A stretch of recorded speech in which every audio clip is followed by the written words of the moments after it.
I've always believed that God leads us one step at a time.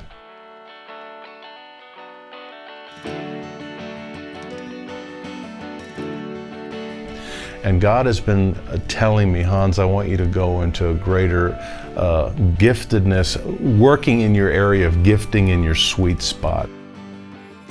My burden is the next generation of leaders that are rising up all over the world. I am Hans Finzel, and I'm the president of WorldVenture. WorldVenture is a missionary sending organization. We have 600 missionaries, 70 countries. We do evangelism, church planning, leadership training, compassion, and spawning mission movements, we say, getting nationals to create their own mission sending agencies. The story of my journey to Dallas Seminary is an interesting one because I grew up in a wonderful German home, but in a non-Christian home, so I was a very lost person growing up. Well, I went away to college and 4 guys led me to Christ my first semester at the University of Alabama. Then I went to a conference with Campus Crusade for Christ, and I heard a guy speak there called Howard Hendricks. And I just said, someday I'm going to go study at the feet of this guy.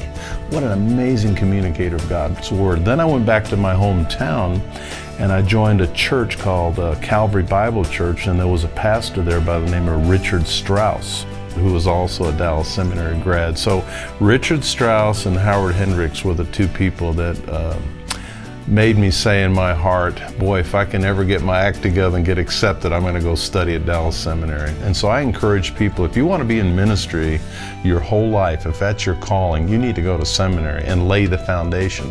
And this very wise man told me, he said, right now you're a young guy, you're 22 years old, and 4 years seems like an eternity. He says, you will look back someday and that'll be like a drop in the bucket.